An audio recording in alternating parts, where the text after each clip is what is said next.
Sepuh dalam kisah Kembang Gunung Lawu diproduksi oleh Haravana Records.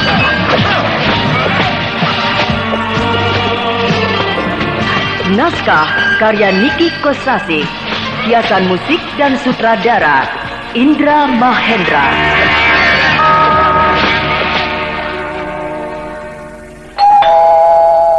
Sampurasun. Nama saya Ferry Fadli, pemeran Brahma Kumbara. Kalau tiba-tiba terserang diare, disentri, buang-buang air, saya selalu minum Entrostop. Sebab saya telah membuktikan khasiat Entrostop. Entrostop, obat sakit perut terlengkap, khasiat rangkap.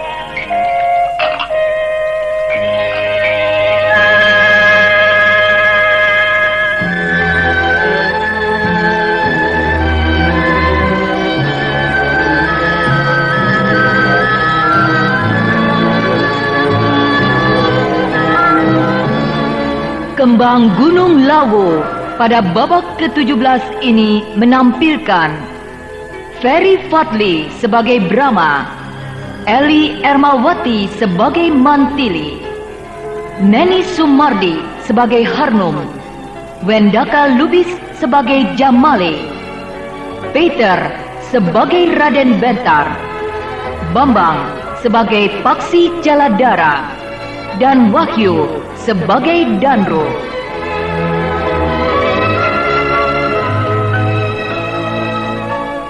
Inilah Kembang Gunung Lawu babak ke-17. Pada kisah yang lalu diceritakan, naluri Raden Bentar yang peka dapat menangkap pertanda bahwa Mantili tidak suka kepada Lasmini. Itulah makanya perjumpaannya dengan Lasmini tidak dikabarkannya kepada Mantili, melainkan kepada Jamali. Sebab menurut Mantili sendiri, Lasmini adalah sahabatnya Jamali.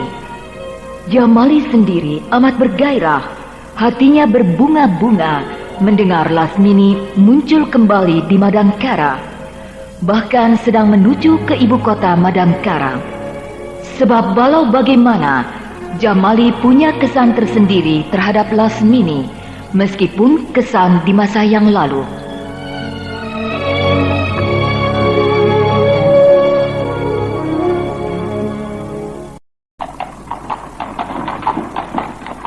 Kakang Bentar, kok melamun? Ah, tidak. Jengkel ya? Jengkel. Perjalanan ini lambat sekali. Ah, tidak apa kok.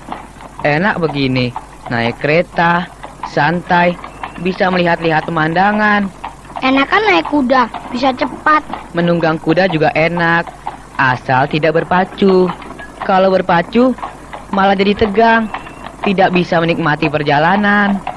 Saya juga senang melakukan perjalanan, tapi tidak senang berlama-lama di perjalanan. Inginnya cepat sampai. Menikmati perjalanan yang panjang, kita akan mendapatkan pengalaman yang berharga, Rai Paksi.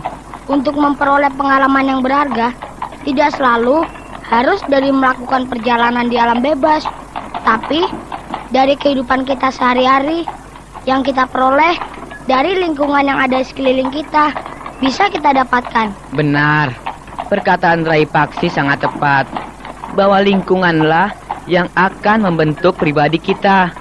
Akan tetapi, bila tidak disertai menyatu dengan alam, maka kurang seimbang. Hal inilah yang banyak membuat seseorang yang pribadinya teguh, karena dibesarkan di lingkungan yang baik. Tapi, ketika dia keluar dari lingkungan itu, dia kehilangan arah. Kalau begitu, menyatu dengan alam adalah merupakan pelengkap. Benar.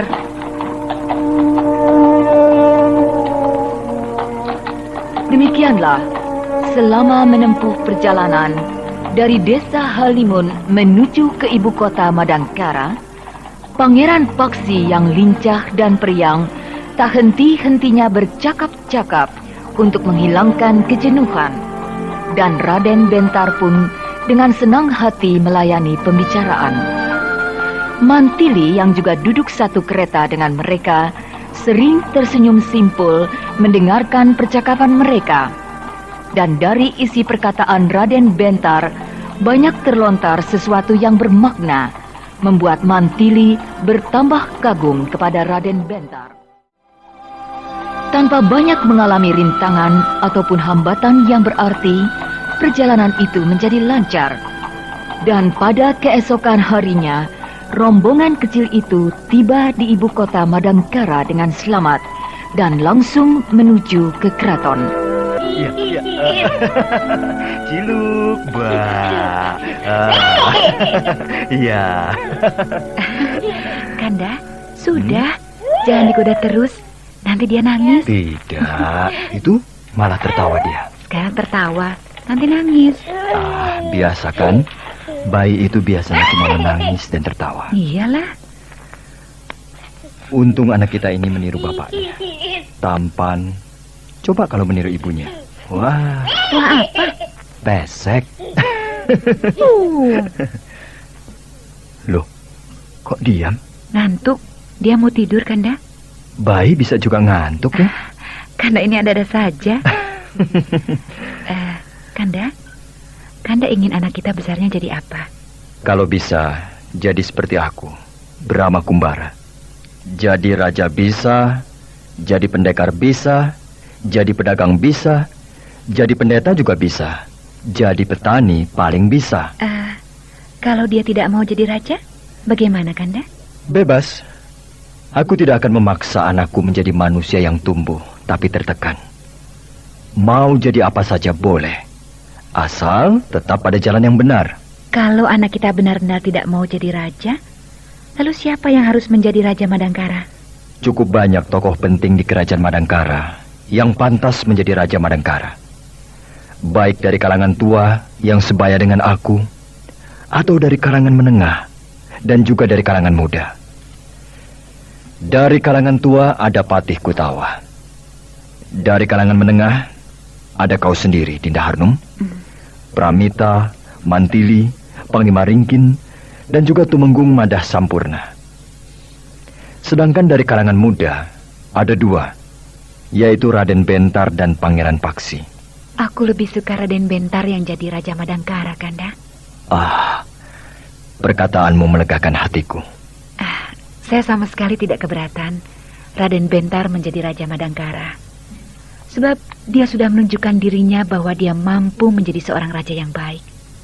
Tapi ada tapinya. Apa itu? Kalau anak kita ini, Pangeran Wanapati, benar-benar tidak mau jadi raja. Tapi kalau dia bersedia jadi raja, maka Raden Bentar harus minggir. Iya. Dan saya yakin Raden Bentar akan mau memberikan tempat kepada Pangeran Wanapati, anak kandung kita, Kanda. Sebab aku lihat Raden Bentar lebih condong kepada bidang kependetaan. Jadi mungkin yang paling pantas bagi dia kedudukannya sebagai penasihat utama di sisi raja. Iya, aku lihat juga begitu. Tapi aku juga tidak akan menekan dia. Raden Bentar bebas menentukan pilihan masa depannya. Bagaimana jika suatu ketika dia ingin kembali ke tanah tumpah darahnya di wilayah Wetan, di Kadipaten Sadeng? Sebisa-bisanya aku akan menahan. Sebab tempat yang paling cocok untuk dia ialah di sini, di bumi Madangkara. Ya, saya pun sependapat dengan Kanda. Sebab masa depan kerajaan Madangkara sangat membutuhkan manusia-manusia seperti Raden Bentar yang akan membawa kerajaan Madangkara ke puncak kejayaan pada zaman keemasan. Iya, benar. Kakang Brahma, Kanda Harnum. Itu Mantili. Pak, itu Marwan gak sembuh-sembuh mencretnya. Obat yang kau beli kemarin bukan pil stop thread yang biasanya itu. Nih, lihat. Oh, iya ya. Salah ya, Bu ya.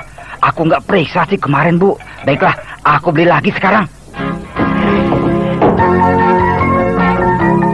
Pak, beli pil stop thread ya. Jangan salah. Nih, Pak. Bukan, itu tuh yang itu. Yang ini. Bukan, itu yang itu. Ini. Itu tuh. Kayak pingpong aja. Ini, itu. Yang betul ini. Entrostop. Entrostop, pil stop thread. Pil stop thread, Entrostop. Pil Stop Thread alias Entrostop dengan 2 khasiat. Nomor 1, sembuhkan main thread. Nomor 2, segarkan badan. Kalau mules, diare, disentri, buang-buang air, ingat, stop dengan Entrostop. Nah, ini yang benar, Pak. Pil Stop Thread hanya Entrostop. Iya, pokoknya ingat stop, ingat Entrostop. Set. Maaf, saya mengganggu. Tidak, Raya Mantili. Kami sengaja membawa Pangeran Wanapati ke pelataran pendopo Kaputren ini sambil duduk-duduk santai dengan Kanda Brahma. Iya, Kapan kau datang dari desa Halimun? Baru saja. Raden Bentar langsung pulang ke kampung Jamparing, dikawal 5 orang anggota pasukan khusus. Lalu anak saya, Paksi Jaladara, juga langsung pulang ke rumah, juga dikawal 5 orang anggota pasukan khusus. Begitu pula Tumenggung Jamali, saya suruh pulang dulu. Dan saya pun hanya sebentar saja ke sini. Supaya nanti malam bersama Tumenggung Jamali dapat memberikan laporan dalam keadaan badan yang segar. Tidak perlu nanti malam, Mantili. Malam nanti lebih baik kau istirahat saja. Besok pagi saja, kau dan Tumenggung Jamali menyampaikan laporan kepadaku. Daulat Kakang Brahma. Dan maaf. Maaf? Kenapa kau tiba-tiba minta maaf? Tadinya akan saya sampaikan nanti malam di hadapan Tumenggung Jamali. Tapi karena nanti malam saya tidak ke sini, maka akan saya sampaikan sebagai bahan perenungan untuk nanti malam bagi Kakang Brahma. Bila menyebut perenungan, tentulah sesuatu yang rumit. Benar, Kakang. Apa itu? Lasmini muncul. Lasmini?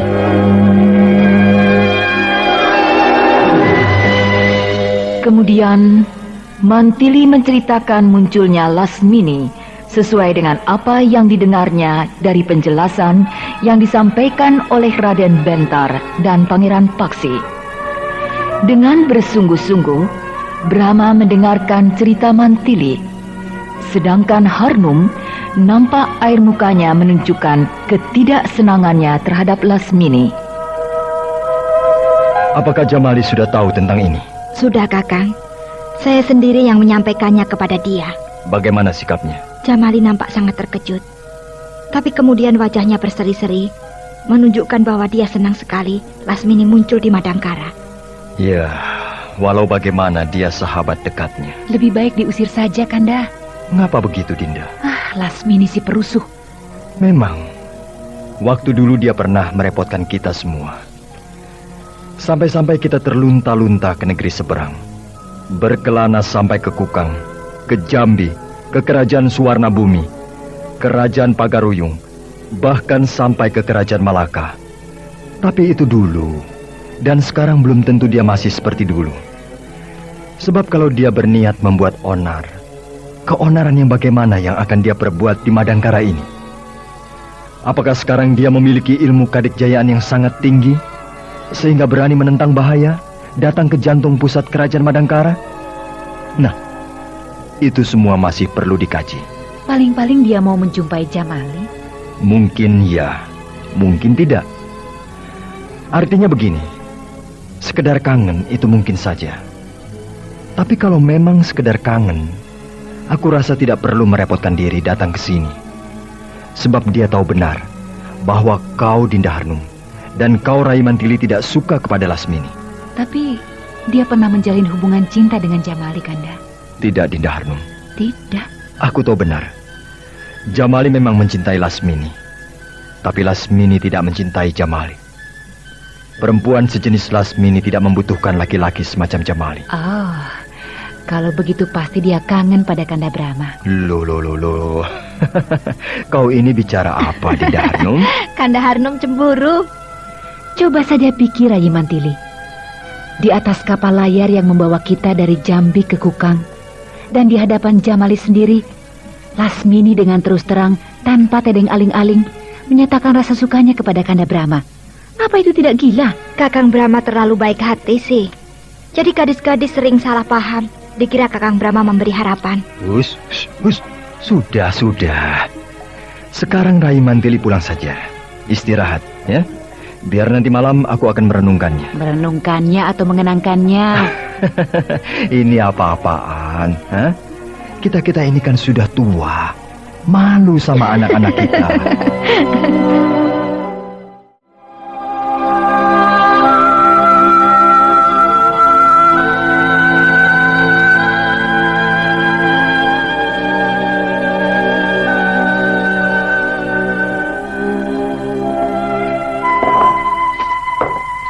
Kok melamun terus, Kanda? Tidak. Tidak, Dinda. Sejak tadi siang datang dari desa Halimun sampai sore ini, Kanda banyak melamun. Apakah ada sesuatu yang merisaukan hati Kanda? Ataukah ada yang tidak beres di desa Halimun? Tidak ada apa-apa, Dinda. Ya, aku mungkin agak letih sedikit. Bila demikian, sebaiknya Kanda istirahat saja. Berbaring, tidur-tiduran di kamar. Takut ketiduran betulan, Padahal nanti malam aku harus ke istana menyampaikan laporan kepada Tuanku Brahma. Sampurasun. Rampes. Dinda, siapa itu yang datang? Suaranya seperti hulu balang kepala regu pasukan pengawal. Coba saya tengok ya. Raden Ayu Tumenggung. Kau hulu balang, ada apa? Paduka Tumenggung ada di tempat, Den Ayu? Ada, masuklah. Terima kasih, Den Ayu.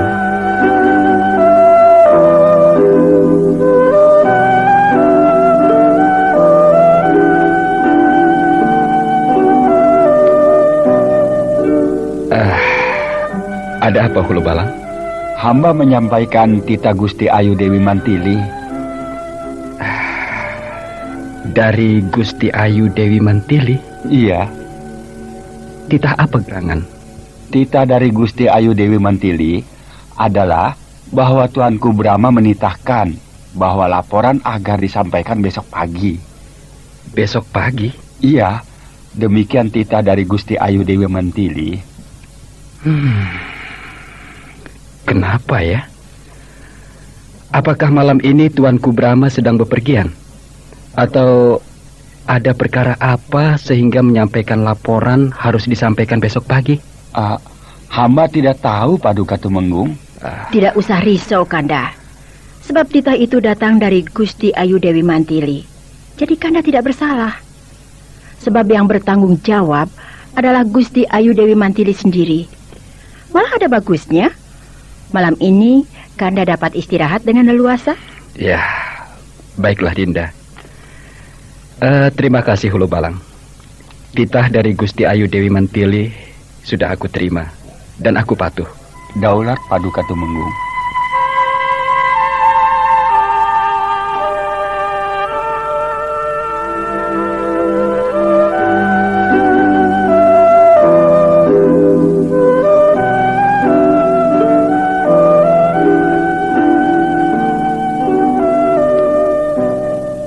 Loh, katanya mau tidur, melepaskan letih dan ketegangan. Tapi baru sebentar berbaring bangun lagi. Bahkan sudah berganti pakaian. Kanda hendak kemana? Maaf Dinda. Aku baru ingat. Aku harus menjumpai Mantri Hino. Urusan dinas? Ada sesuatu yang penting yang harus aku bicarakan dengan dia. Lebih baik menyuruh si Badra, pelayan kita, untuk menyampaikan pesan Kanda itu kepada Mantri Hino. Menyuruh orang lain suka agak kurang rapi. Lebih baik aku sendiri, Dinda. Apakah tidak bisa ditunda sampai besok, Kanda? Setelah Kanda pulang dari istana, langsung ke rumah Mantri Hino? Besok pagi, dia akan pergi keluar kota. Jadi harus malam ini aku menjumpainya. Ya, kalau memang begitu, silahkan Kanda. Aku tidak akan lama, Dinda. Daulat, Kanda. Pak, itu Marwan gak sembuh-sembuh mencretnya. Obat yang kau beli kemarin bukan pil stop thread yang biasanya itu. Nih, lihat. Oh, iya ya. Salah ya, Bu ya. Aku nggak periksa sih kemarin, Bu. Baiklah, aku beli lagi sekarang. Pak, beli pil stop thread ya. Jangan salah. Nih Pak, Bukan, itu tuh yang itu. yang ini. Bukan, itu yang itu. Ini Itu tuh. kayak pingpong aja. Ini, itu. Yang betul ini. Entrostop. Entrostop, pil stop thread. Pil stop thread, entrostop. Pil stop thread alias entrostop. Dengan 2 khasiat. Nomor 1, sembuhkan mencret. Nomor 2, segarkan badan. Kalau mules, diare, disentri, buang-buang air, ingat, stop dengan entrostop. Nah, ini yang benar, Pak. Pil stop thread hanya entrostop. Iya, pokoknya ingat stop, ingat entrostop. Seret.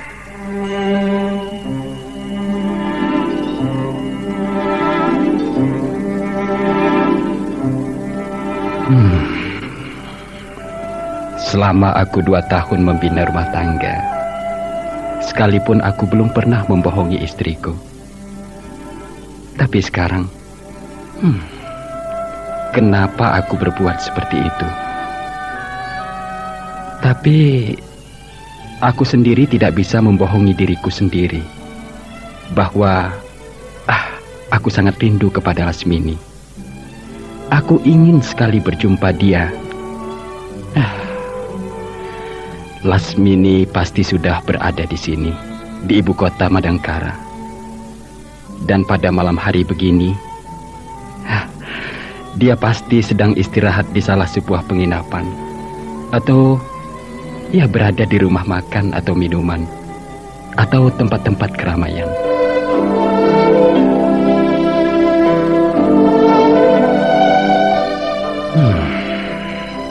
Untunglah aku ini seorang pejabat tinggi keraton yang tidak terkenal, sehingga aku dapat berkeliaran dengan leluasa di ibu kota Madangkara ini. Sebab warga penduduk ibu kota tidak ada yang kenal padaku. Nah, itu ada penginapan yang besar dan bagus. Mudah-mudahan Lasmini menginap di penginapan itu.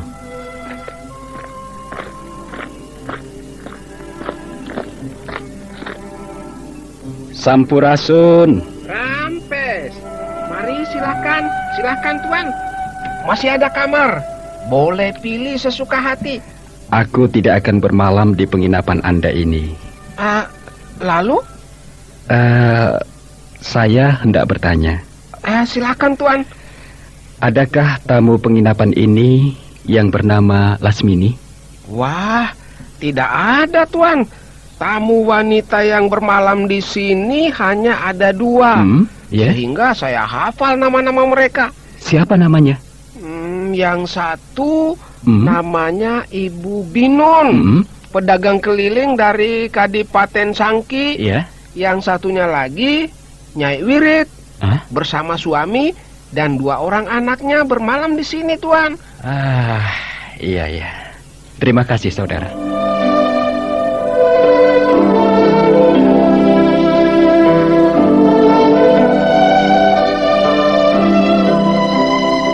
Sampurasun. Rampes.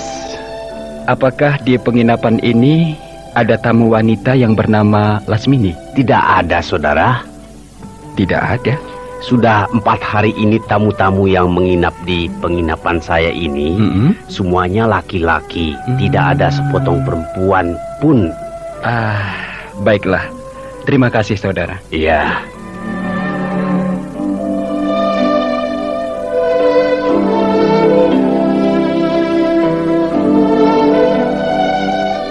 Sampurasun. Rampes. Mari saudara. Silahkan. Terima kasih. Mari ikut dengan pelayan saya ini. Dia akan menunjukkan yang paling istimewa kepada Anda. Sebentar. Saya tidak akan bermalam di penginapan saudara ini. Tidak bermalam juga tidak apa-apa. Cukup 1 kali saja juga tidak apa-apa, kan? Itu biasa. Semuanya bagus-bagus. Pasti saudara tidak akan kecewa. Sebentar. Ya. Dengar, saudara. Saya sedang mencari seorang wanita yang... Iya, tepat. Memang disinilah gudangnya wanita. Tinggal pilih, Anda suka yang mana? Mudah saja bukan? Jangan sungkan-sungkan. Mari, ikut saya.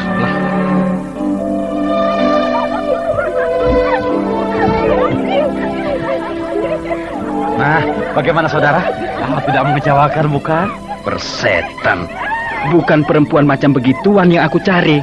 Permisi. Wah, kok jadi marah? Orang itu baru habis minum tuak barangkali. Mabuk lah. Masa bodoh.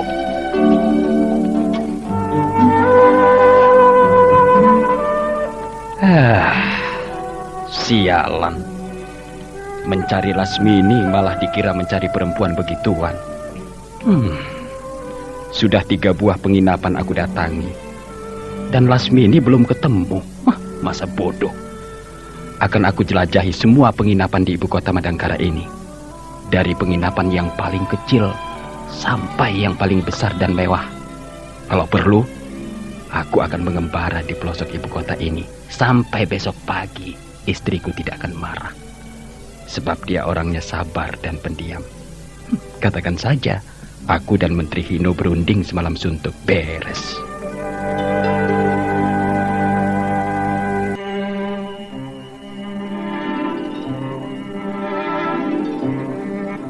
Begitu besar hasrat Jamali untuk berjumpa dengan Lasmini, sehingga sampai hati membohongi istrinya, berpura-pura hendak menjumpai Mantri Hino, ada urusan penting. Padahal menjelajahi ibu kota Madangkara mencari Lasmini. Namun sampai tengah malam dan sudah sekian banyak penginapan besar maupun penginapan kecil dia masuki, hasilnya tetap nihil. Lasmini belum ditemukan juga. Tetapi Jamali tidak putus asa. Dia terus menelusuri sudut-sudut ibu kota, jalanan besar dan kecil, maupun lorong gelap dia telusuri. Jamali menjelajahi pelosok ibu kota Madangkara hanya untuk mencari Lasmini. Apakah benar apa yang dikatakan oleh Lasmini kepada Raden Bentar bahwa dia akan pergi ke ibu kota Madangkara? Kembang Gunung Lawu, babak ke-18.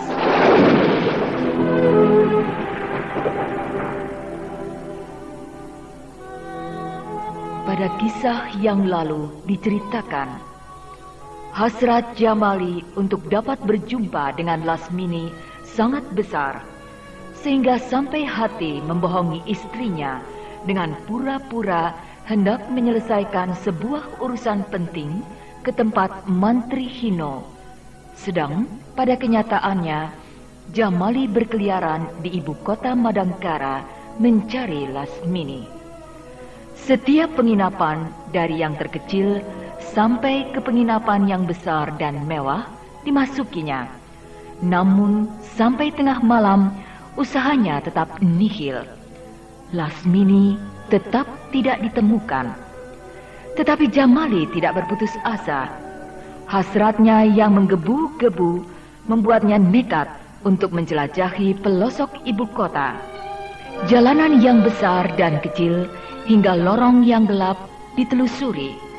Begitu pula di setiap tempat keramaian, baik berupa rumah makan dan tempat hiburan lainnya, dimasukinya demi untuk menjumpai Lasmini. Akan tetapi hingga dini hari nampaknya usahanya itu akan sia-sia.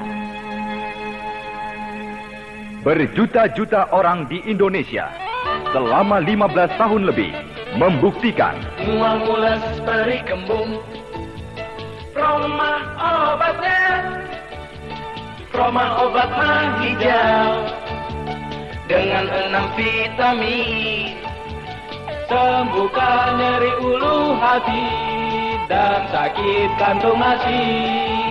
Mual mules peri kembung, Roma obatnya. Ingat, Roma mengamankan mah. Roma obat mah hijau, produksi Kalbe Farma.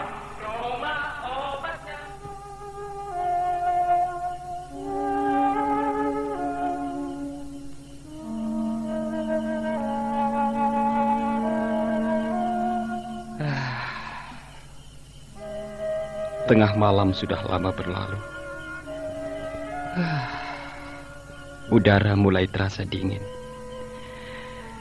Berarti dini hari akan segera tiba. Dan Lasmini belum aku temukan. Apakah benar Lasmini akan datang di ibu kota ini? Ataukah dia berkata kepada Raden Bentar hanya sekedar basa-basi belaka?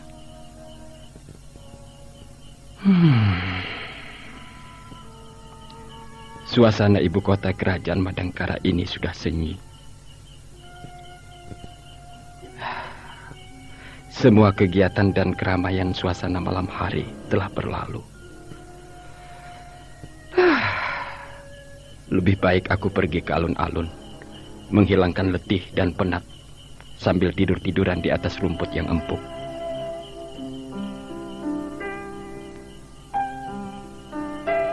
Entah apa yang menyebabkan Jamali enggan pulang ke rumahnya.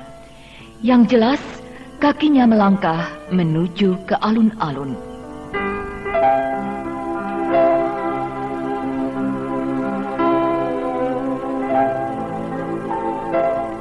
Kehidupan malam ibu kota kerajaan Madangkara yang semarak kini sunyi. Orang-orang yang berlalu lalang, pelbagai jenis kendaraan, dokar, bendi, kereta, serta kuda-kuda telah surut. Tempat-tempat hiburan yang tadi bermandikan cahaya telah memadamkan lampunya dan menutup pintunya rapat-rapat. Begitu pula penjajah makanan dan minuman di pinggir-pinggir jalan telah membenahi dagangannya dan pulang ke rumahnya. Semuanya itu membuat suasana keramaian berangsur-angsur menjadi senyap. Hanya suara jengkrik malam yang terdengar. Dan Jamali dengan lunglai melangkahkan kakinya ke alun-alun.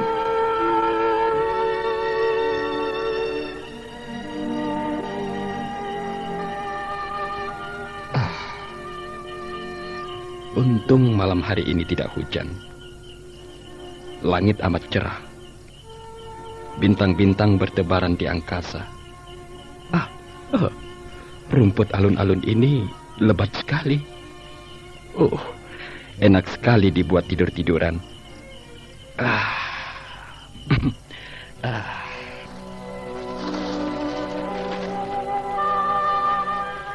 Sudah lama sekali aku tidak tidur di alam terbuka. Tidak seperti dulu ketika masih menjadi pengembara. Tiap hari tidur di alam terbuka, di hutan-hutan atau di goa. Tapi setelah aku menjadi pejabat tinggi keraton Madangkara, tiap hari aku tidur di atas kasur yang empuk, di dalam ruang kamar tidur yang nyaman. Sekarang aku tidur-tiduran di alun-alun, beralaskan rumput. Anggap saja sedang mengembara seperti dulu. Hitung-hitung, mengenangkan masa lalu. Jamali yang baru saja pulang dari menempuh perjalanan yang jauh dari desa Halimun dan tidak pernah istirahat, melainkan langsung berkeliaran menjelajahi ibu kota Madangkara, membuat badannya letih, serta batinnya pun menjadi galau. Pikirannya penat, membuat dia terlena, tidur amat nyenyak di alun-alun. Jamali tidur amat lelap untuk beberapa saat lamanya, sampai sebuah suara yang menghardik disertai kakinya yang disepak-sepak membangunkannya. Hei, bangun! Hayo bangun! Hei, gelandangan tidak tahu diri kau.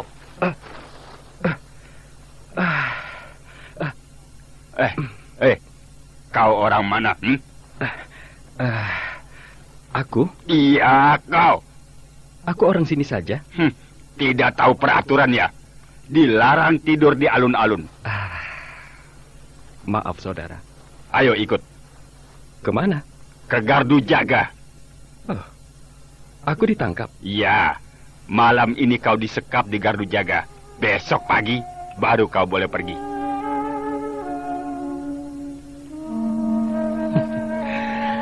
Lucu juga jadinya.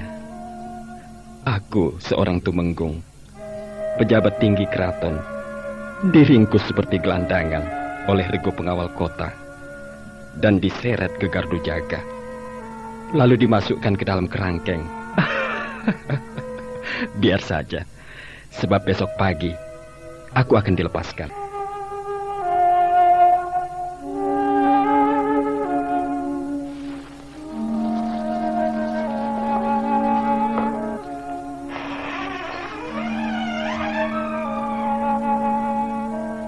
Selamat malam, Pak. Ya, selamat malam. Nama saya Arya Gurumut. Pangkat saya Hulu Balang. Jabatan saya Kepala Regu Pasukan Pengawas Keamanan Ibu Kota Kerajaan Madangkara. Iya. Dan saya mohon maaf ketika Bapak ditangkap. Anak buah saya berlaku agak kasar. Oh, tidak apa. Saya dapat mengerti. Sebab hal itu sudah merupakan tugasnya menjaga keamanan ibu kota. Ya.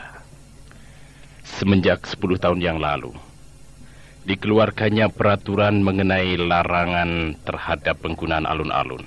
Ya, seperti dagang makanan atau minuman, atau barang dagangan lainnya. Ya, serta tidak diperkenankannya dipergunakan sebagai tempat untuk tidur-tiduran. Iya. Apalagi tidur yang sesungguhnya. Sampai saat ini, tak seorang pun pernah melanggar peraturan tersebut. Hal itu merupakan gambaran betapa baiknya akhlak penduduk ibu kota Madangkara ini, yang patuh terhadap semua peraturan yang dikeluarkan oleh kerajaan. Sehingga kami sangat terkejut mendapat laporan bahwa malam ini ada seseorang yang tidur di alun-alun. Iya. Saya mengerti. Sudah 10 tahun, tidak seorang pun berani menjamah alun-alun. Tahu-tahu malam ini ada, yaitu saya. Ya. Jadi tentunya Anda sekalian terkejut sekali atas kejadian itu. Yang membuat kami lebih heran lagi, menilik dari pakaian yang Bapak pakai, sangat baik sekali, rapi dan bersih. Sama sekali tidak menunjukkan bahwa Bapak seorang gelandangan. Bahkan sebaliknya, nampak sangat terpelajar. Lebih dari itu, sebagai seorang bangsawan. Ya, seandainya saja yang kami tangkap seorang gelandangan, mungkin perhatian saya tidak akan begitu tercurah. Sebab namanya juga gelandangan, yang selalu jarang mengindahkan tanda keindahan kota. Tapi yang kami tangkap sekarang ini adalah seorang yang sama sekali tidak nampak sebagai gelandangan. Nah, hal inilah yang menimbulkan kesan tersendiri bagi saya. Sebab rasanya agak ganjil. Jadi kesimpulannya, Anda mencurigai saya? Katakanlah begitu. Saudara masih muda. Tapi saudara telah menunjukkan kematangan sebagai seorang perwira muda anggota pasukan kerajaan. Wah, saudara sangat fasih di dalam berbicara. Hal itu sangat menggembirakan. Sebab perwira muda semacam saudaralah yang kelak sangat dibutuhkan oleh kerajaan untuk menggantikan kalangan tua yang sekarang masih memegang jabatan. Nah, Bapak pun telah menunjukkan dari tingkah lapisan masyarakat yang mana Bapak berasal. Sebab Bapak sudah bisa menilai saya. Baiklah perwira muda. Iya. Kita sudah bisa saling mengukur. Untuk itu, ya, aku rasa tidak ada lagi yang perlu dirahasiakan. Inilah saya. Oh, cincin emas lambang kerajaan Madangkara. Hanya pejabat tinggi yang bisa memiliki cincin ini. Siapa Bapak ini? Dan ya, ada tulisannya di bagian dalam cincin itu. Ayo, bacalah. Tumenggung Jamali. Oh, Paduka Tumenggung Jamali. Siaga. Hulu Balang Arya Gurumut siap sedia menerima hukuman. Sudahlah, Duduklah kembali Hulu Balang Muda. Aku tidak apa-apa. Siaga.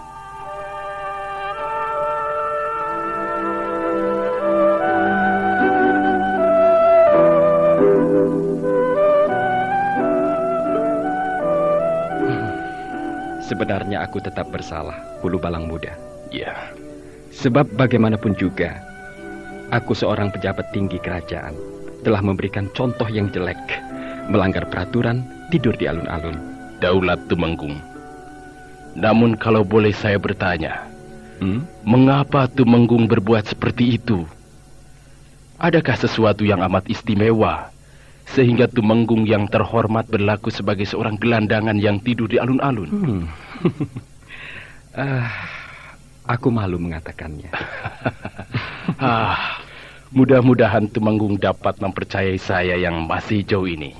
Ya, baiklah.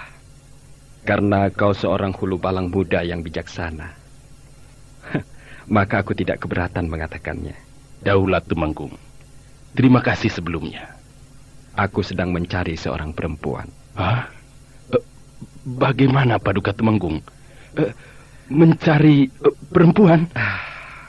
Ketahuilah, perempuan itu seorang pendekar yang sangat dikjaya.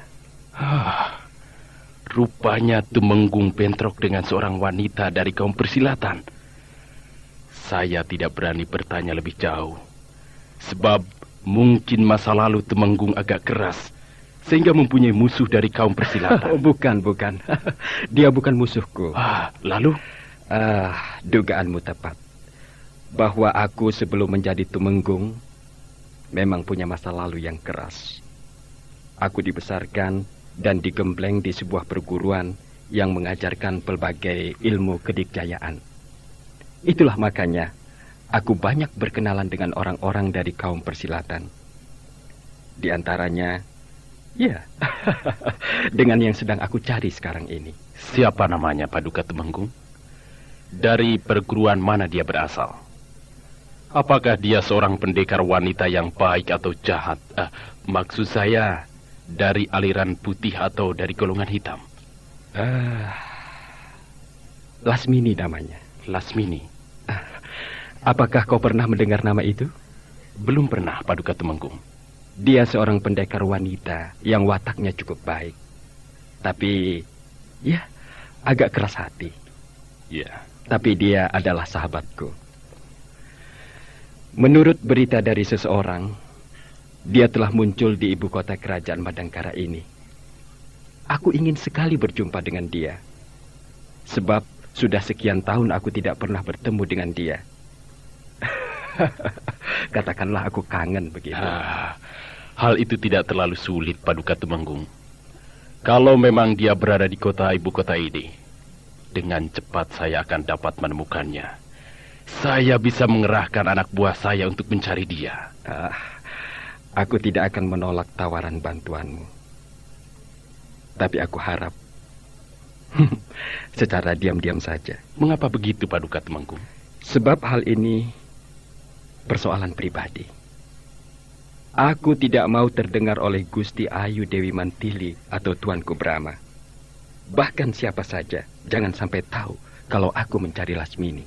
Kalau terjadi bentrokan, mau tidak mau, pasti akan menimbulkan keributan, Paduka. Aku peringatkan, jangan sampai bentrok.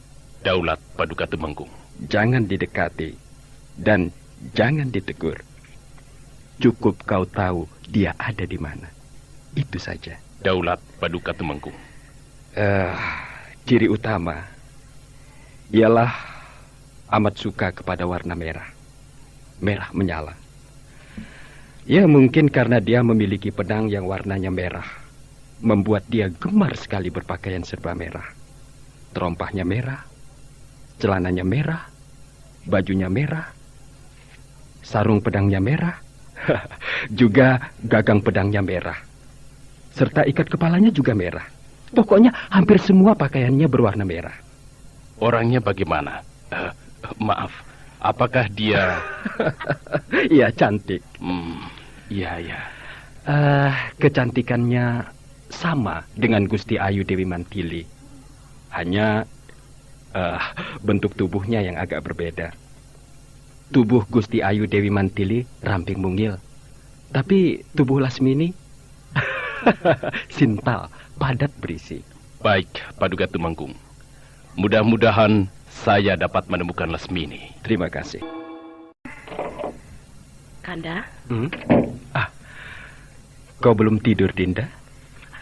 Ini sudah pagi, sudah waktunya saya bangun, dan Kanda baru pulang. Maaf, Dinda. Semalam suntuk, aku dan Mantri Hino mengerjakan persiapan rencana upacara peresmian yang akan diselenggarakan di Desa Halimun itu. Kanda bekerja terlalu rajin. Semalam suntuk bekerja dengan keras, dan Kanda tidak punya kesempatan untuk tidur. Sebab pagi ini Kanda harus pergi ke istana menghadap kepada Tuanku Brahma. Tidak apa. Aku masih kuat. Tidak terasa ngantuk sedikit pun. Ya, hanya letih sedikit saja. Nanti juga hilang. Apakah Kanda akan mandi air hangat? Segera hamba siapkan. Oh, boleh. Boleh, terima kasih, Dinda.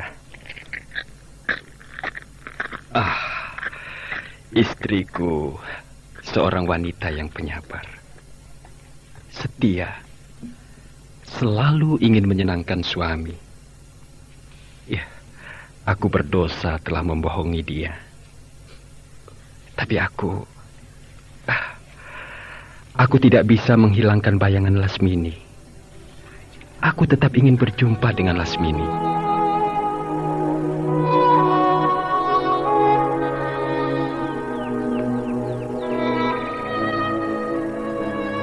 Bentar. Ya, Ibunda. Hei, kau sedang apa? Sejak tadi duduk termenung di senam di belakang ini? Sedang mendengarkan suara burung, Ibunda. Bentar. Sudah 2 hari ini sejak kau pulang dari Desa Halimun. Kau nampak banyak melamun. Dan biasanya kau selalu membaca buku. Tapi sekalipun kau tidak menyentuh buku-buku. Ada apa, anakku? Tidak ada apa-apa, Ibunda. Janganlah menyembunyikan sesuatu perkara kepada ibundamu, Bentar. Benar, Ibu. Tidak ada apa-apa. Apakah di Desa Halimun ada sesuatu yang istimewa sehingga memerlukan pemikiran yang berat? Atau kau bertengkar dengan adikmu Pangeran Paksi?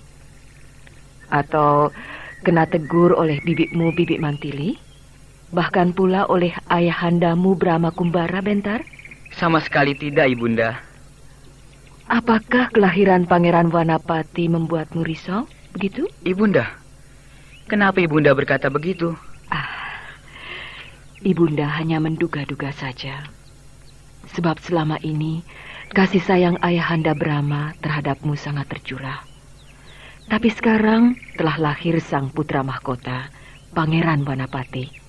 Nah, mau tidak mau, kasih sayang ayahanda Brahma akan terbagi 2. Dugaan Ibunda meleset. Ya. Bagi saya, ayah Anda Brahma mengasihi saya adalah wajar. Lalu? Sebab dia adalah suami Ibunda. Lantas, kalau tidak mengasihi pun, adalah wajar juga. Sebab saya hanyalah anak angkat, bukan anak kandung. Anakku Raden Bentar. Kau seorang anak yang arif dan bijaksana. Paham tentang kedudukan seorang manusia di dalam hidup dan kehidupan ini. Hati saya tetap mantap. Tidak ada sedikit pun setitik kebimbangan atau kerisauan pada diri saya. Ya. Sebab ayahanda Brahma adalah Brahma Kumbara. Seorang manusia yang langka. Sehingga saya berani mengatakan bahwa beliau adalah manusia setengah dewa yang sudah tahu akan masa depan kerajaan Madangkara ini, sehingga beliau sudah tahu pula langkah apa yang harus diperbuatnya untuk menjaga kelangsungan hidup kerajaan Madangkara. Iya. Nah, Ibunda, sudah waktunya saya harus berangkat. Hei, berangkat kemana, Bentar? Ke ibu kota. Kau hendak ke keraton? Bunda. Baru saja 2 hari yang lalu kau ke keraton. Dan biasanya kau kurang suka berlama-lama di keraton. kau lebih suka berada di sini, di kampung Jamparing. Tapi ibunda tidak akan mencegah. Sebab meskipun kau masih remaja yang muda belia, kau sudah memiliki naluri yang tajam, hampir sebanding dengan ayahandamu Brahma Kumbara. Jadi, bila kau sudah memutuskan untuk pergi, pergilah. Dan bila kau putuskan untuk diam, diamlah. Nah, anakku Raden Bentar, ibu sangat bangga punya anak seperti kau. Berangkatlah anakku, sampaikan sembah bakti ibu untuk ayahandamu Brahma Kumbara. Daulat ibunda. Mematuk daun katuk, kakiku terantuk. Bibi Lasmini. Burung pelatuk mematuk daun katuk, kakiku terantuk. Bibi Lasmini, keluarlah. Perlihatkan diri Bibi. Baru saya akan membalas syair pantun yang Bibi dendangkan. Apa kabar, Raden Bentar? Apa kabar, Bibi Lasmini? Kau belum menjawab pertanyaanku? Saya baik-baik saja, Bibi. Dan Bibi Lasmini sendiri? Aku juga baik-baik saja. Ah, syukurlah. Aku sudah menampakkan diri. Nah, kau berjanji mau membalas syair pantun yang aku dendangkan. Lekaslah dibalas. Bibi dulu. Baik. Burung pelatuk mematuk daun katuk, kakiku terantuk. Maksud Datuk memeluk Nyai Lantuk, namun hasrat menjadi urung karena tangan bertumpuk dan terbatuk-batuk. Syair pantun tadi adalah syair pantun anak Minangkabau yang bernada lucu. Apakah Bibi Lasmini juga membacanya dari buku tentang pantun Minang? Tidak. Lalu? Aku mendapatkannya dari sumber utamanya, yaitu dari kerajaan Pagaruyung. Oh, Bibi Lasmini pernah ke Pagaruyung? Pernah. Waktu dikejar-kejar oleh ayahmu, Brahma Kumbara. Hah? Dikejar-kejar oleh ayahanda Brahma? Bukan hanya ayahmu yang mengejar-ngejar aku, tapi juga kedua orang bibimu, yaitu Harnum dan Mantili, serta pamanmu, Patih Gotawa. Jadi, aku saat itu dikejar-kejar oleh 4 orang tokoh utama kerajaan Madangkara yang sangat dikjaya. Kenapa bisa begitu? Apakah Bibi Lasmini bentrok dengan ayahanda Brahma? Aku bentrok dengan bibimu Mantili. Lalu, ayahmu marah. Lantas aku dikejar-kejar. Ya, tapi itu dulu. Sekarang sudah tidak lagi. Dan memang aku yang bersalah. Namun aku sudah minta maaf. Aku sudah sadar. Dan ayahmu mau memaafkan aku. Jadi, peristiwa masa lalu itu sudah sama-sama kami lupakan. Syukurlah kalau sudah berbaikan kembali. Kau hendak kemana? Mau ke keraton. Kau anak seorang raja. Seharusnya kau naik kuda atau naik kereta, lalu